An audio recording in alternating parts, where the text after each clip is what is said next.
یہ voice of America Washington ہے، وہ جملہ جو آپ برسوں سے سن رہے ہیں، لیکن اب بھی ہم سے یہ سوال کیا جاتا ہے کہ کیا واشنگٹن ڈی سی ایک ریاست ہے یا ایک شہر؟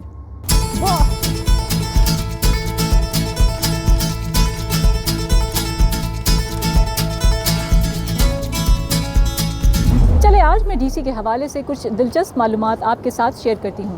ڈی سی یعنی ڈسٹرکٹ آف کولمبیا نہ تو شہر ہے اور نہ ہی ریاست، بلکہ یہ ایک وفاقی ڈسٹرکٹ ہے۔ کولمبیا نام جو ایکسپلورر یعنی معروف سیاح کرسٹوفر کولمبس سے ماخوذ ہے، امریکی انقلاب کے دور میں اسے ملک سے حب الوطنی کے حوالے سے استعمال کیا جاتا تھا۔ واشنگٹن ڈی سی کو ملحقہ ریاست میریلینڈ سے ادھار لی گئی زمین پر 16 جولائی 1790 میں قائم کیا گیا تھا۔ یہ پہلے امریکی صدر اور بابائے قوم کہلائے جانے والے جارج واشنگٹن کی یادگار واشنگٹن مونیومنٹ ہے۔ 4 دہائیوں کے دوران کئی رکاوٹوں کے بعد بالآخر 1884 میں تعمیر مکمل ہونے پر 555 فٹ سے اونچا واشنگٹن مونیومنٹ اس وقت دنیا کی اونچی ترین عمارت تھی۔ آج بھی اسے پتھر سے بنی ہوئی دنیا کی سب سے بلند ترین عمارت ہونے کا اعزاز حاصل ہے۔ اور دلچسپ فیکٹ یہ ہے کہ ڈی سی میں کبھی کوئی عمارت اس سے اونچی نہیں بنائی جا سکے گی، کیونکہ ایک وفاقی قانون کے تحت یہاں کی کمرشل سڑکوں پر 130 فٹ، رہائشی سٹریٹس پر 90 اور پینسلوینیا ایونیو پر زیادہ سے زیادہ 160 فٹ اونچی عمارت تعمیر کی جا سکتی ہے۔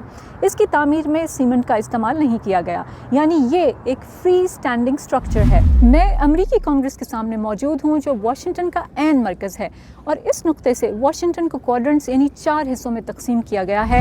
واشنگٹن میں دنیا کی سب سے بڑی لائبریری یعنی دی لائبریری آف کانگریس بھی موجود ہے۔ 1800 میں قائم کی جانے والی اس لائبریری میں 17 کروڑ سے زیادہ آئٹمز موجود ہیں، جن میں نصف سے زیادہ انگریزی کی بجائے تقریباً 470 دیگر زبانوں میں ہیں۔ دلچسپ بات یہ ہے کہ عوام یہاں سے براہ راست کچھ بھی چیک آؤٹ نہیں کروا سکتے، انہیں کسی اور پبلک یا اکیڈیمک لائبریری کے ذریعے درخواست دینی پڑتی ہے۔ ڈی سی کی عمودی یعنی شمال سے جنوب کی سمت میں سڑکوں کے نام نمبرز پر مبنی ہیں، اور افقی یعنی مشرق سے مغرب کی سمت میں سڑکوں کے نام انگریزی حروف تہجی پر رکھے گئے ہیں۔ لیکن یہاں جے نامی کوئی اسٹریٹ نہیں ہے۔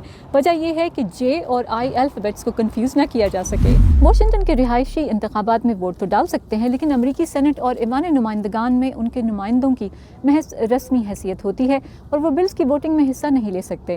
ڈی سی والے کانگریس میں نمائندگی نہ ہونے کے باوجود فیڈرل ٹیکس دیتے ہیں، جسے احتجاجی نعرے ٹیکسیشن وداؤٹ ریپرزنٹیشن میں بیان کیا جاتا ہے۔ واشنگٹن میں امریکہ کی سب سے پرانی دی میونسپل فش مارکیٹ بھی موجود ہے، جو 1805 سے اب تک مسلسل قائم و دائم ہے۔ یہاں ہر طرح کا سی فوڈ دستیاب ہے۔ اب میں یہاں آ گئی ہوں تو فش اینڈ چپس کھائے بغیر تو نہیں جاؤں گی۔ امریکہ کے کیپٹل میں برطانیہ کے کیپٹل کی یاد تازہ کرنے۔ ڈی سی کے بارے میں اور بھی بہت سے دلچسپ فیکٹس ہیں، لیکن پھر کبھی صحیح۔ فی الحال مجھے گھر واپس جانا چاہیے ڈی سی کی میٹرو ٹرین سے، جو by the way new York کے بعد امریکہ کا دوسرا سب سے مصروف میٹرو سسٹم ہے۔ یہ بھی ایک فیکٹ ہے۔ بائے۔